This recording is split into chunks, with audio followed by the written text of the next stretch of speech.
Sonic Speed!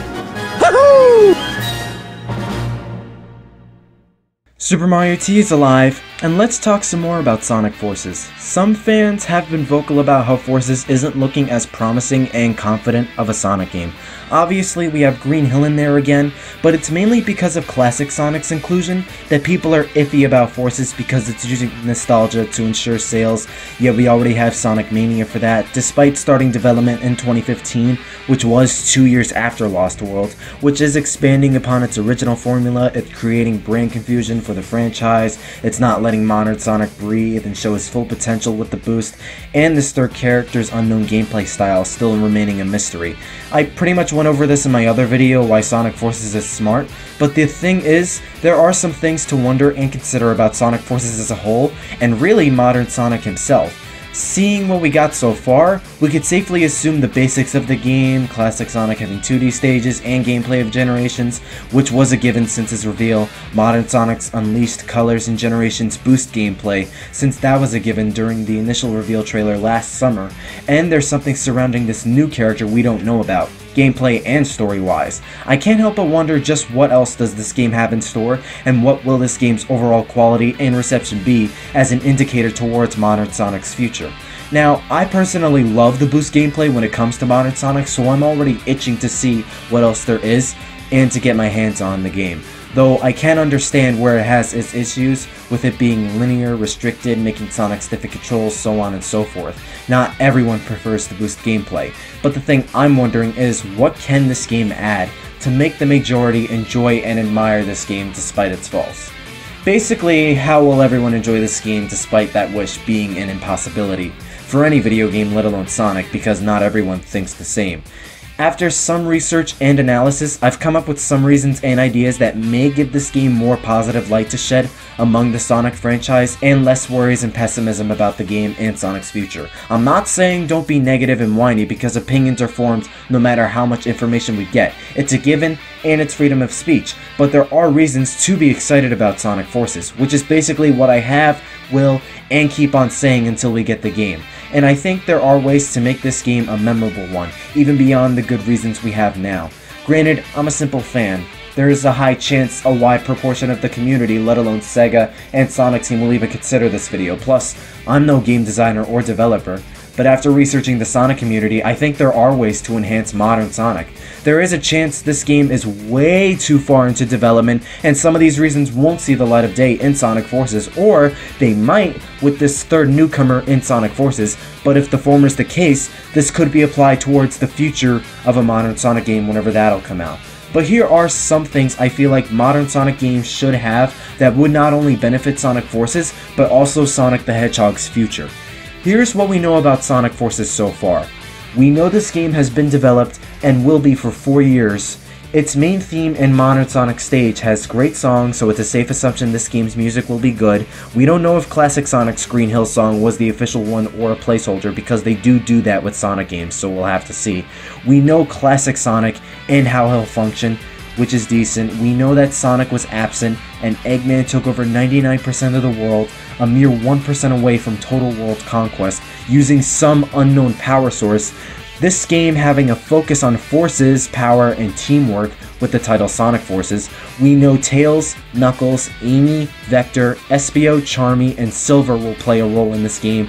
We know that the boost is coming back. There's a third gameplay style we've yet to see. Classic Sonic was brought into the present because of Eggman's unknown power source.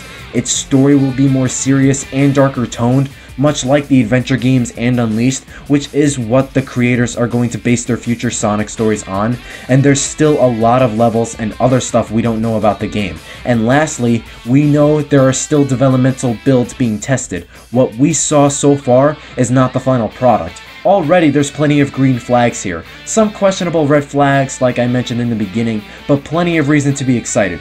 For now, I'll start with the smaller necessities. a fair level of difficulty. Sonic Generations was viewed as one of the best Sonic games since the adventure titles, but one of the main issues people took from that game was it was unfair from the fact that it was too easy.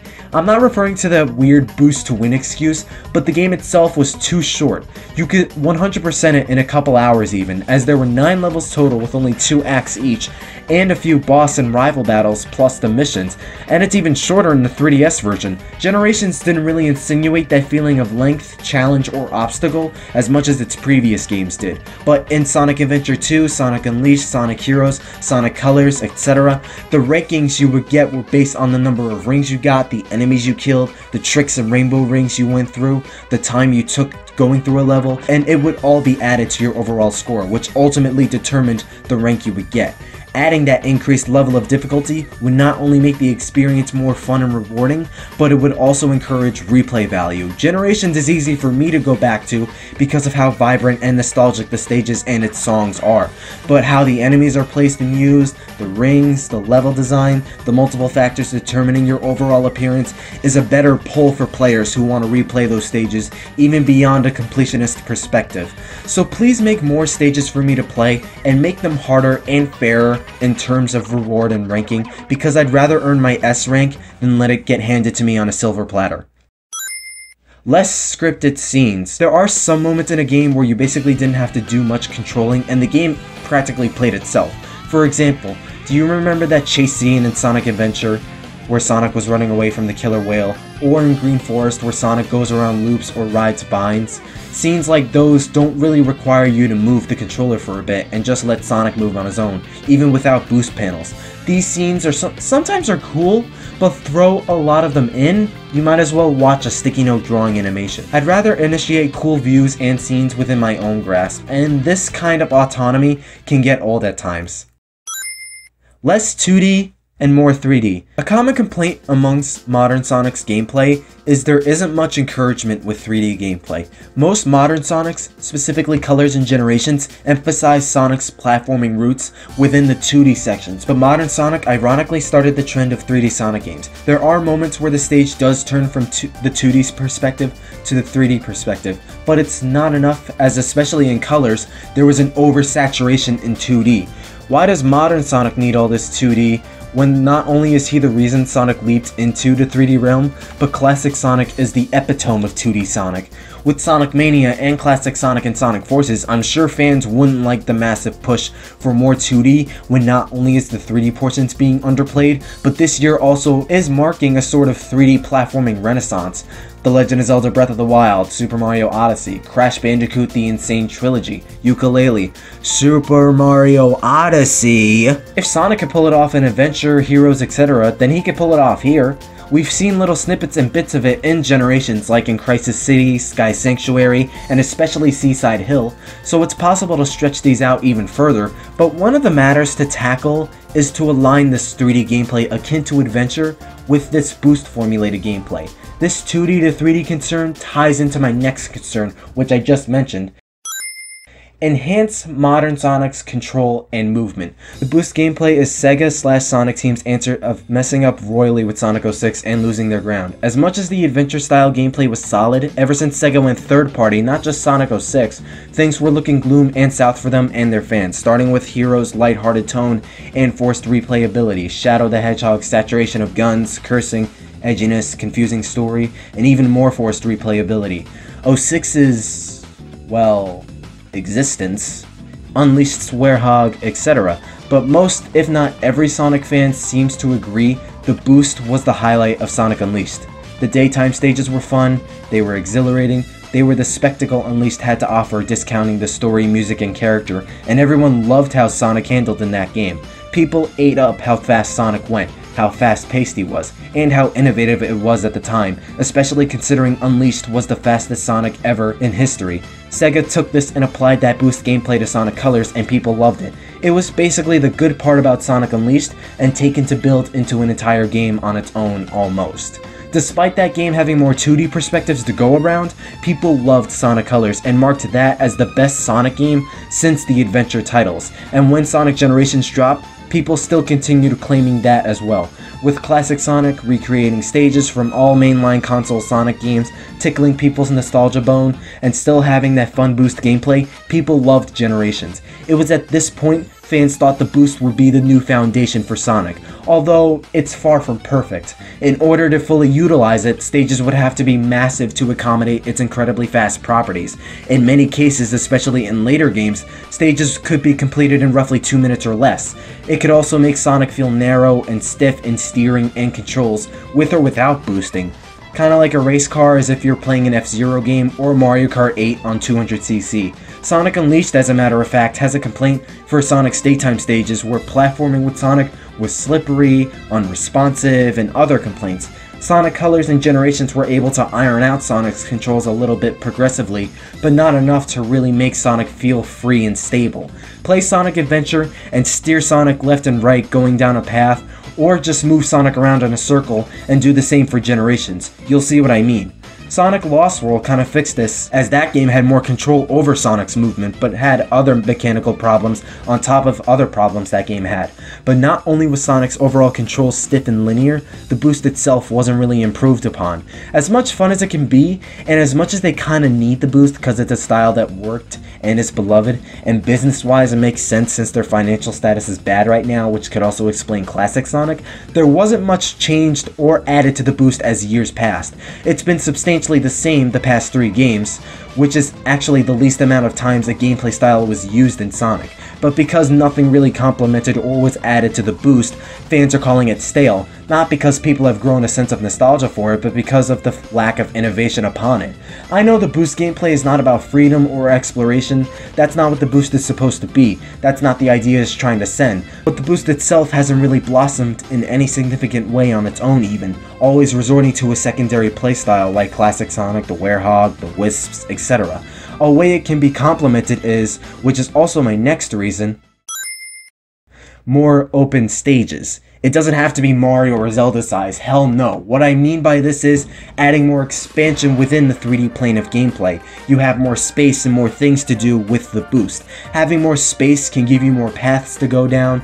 And yes, I know modern Sonic's games usually have more paths, but they quickly center back down to a main path, which is somewhat valid and somewhat invalid because the classic and adventure games kinda had this too, but with different paths and a more spread out 3D perspective, there's not only more to do, but also more potential for platforming mechanics, more varieties and numbers of enemies to place, speed panels, level design, shortcuts, etc. If modern Sonic stages take more time to develop, I say take the time you need, especially for more open 3D world stages akin to the adventure titles, because even though fans prefer one style over the other, Boost fans prefer the boost, adventure fans prefer adventure style gameplay, I think combining the two can bring both types of fans together and can enhance modern Sonic's boost gameplay and the overall experience, as long as the enemies, the traps, the items, the collectibles, the level design give you much more to do and to go through.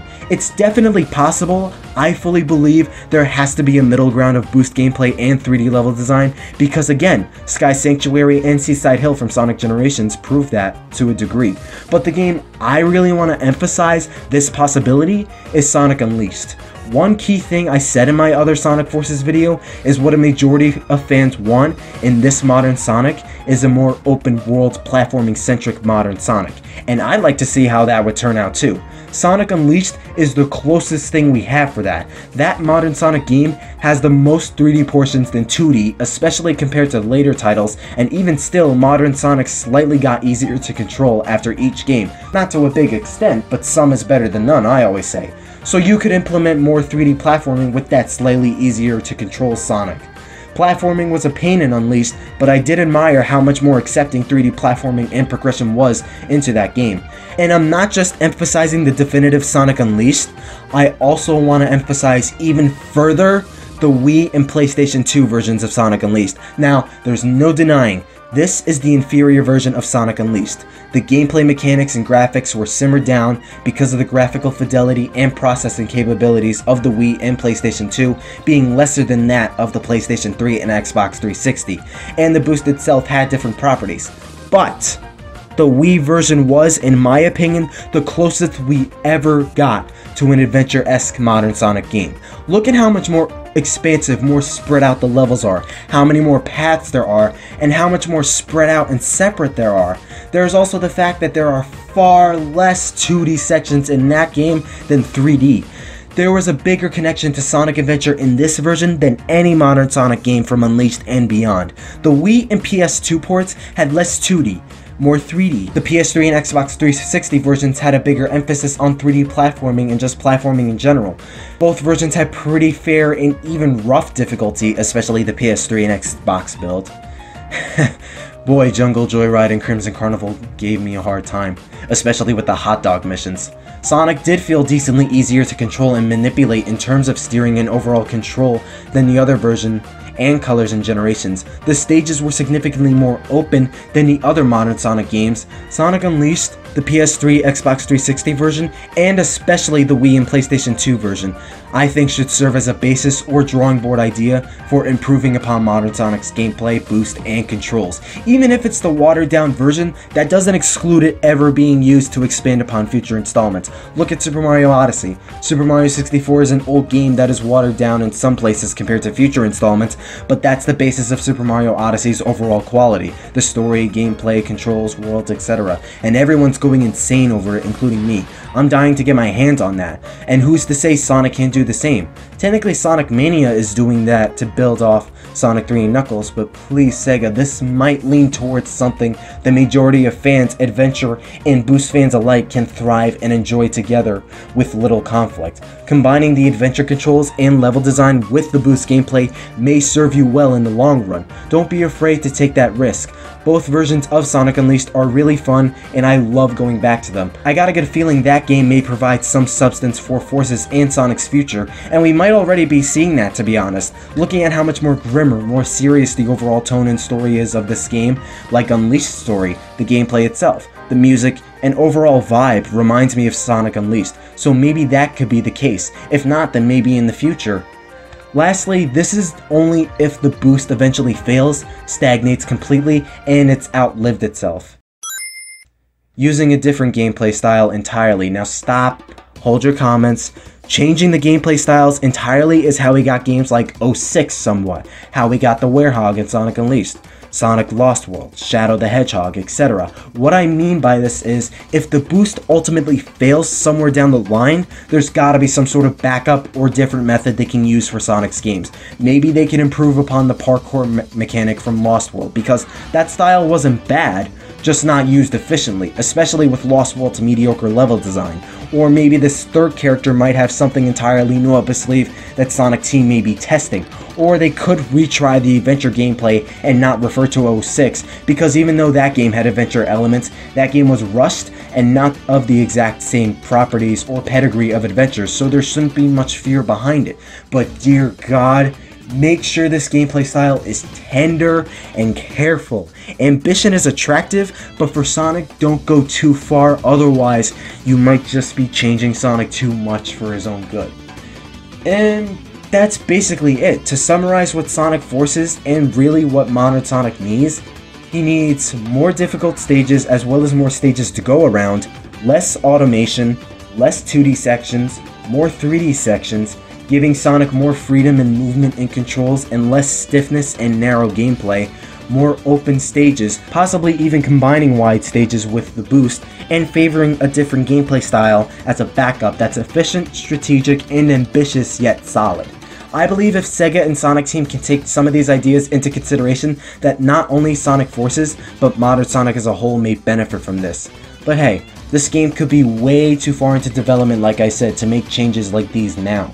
Or maybe they have with this third character and his or her gameplay style. Maybe there's significantly more to modern Sonic's gameplay than we were led to believe. E3 is 1 month away, so Lord knows what's in store. Either way, so far, I'm enjoying and loving what Sonic Forces is offering, and I hope you guys are too. Thank you all for watching, and I hope you stick around for more Sonic content, more gaming videos, and my other content on my channel. Have a great weekend. Good luck on those exams, you guys and girls watching this. I managed to pass and get decent to good grades on mine after borderline finishing my first year of college. You guys can too. Stay strong and stay super.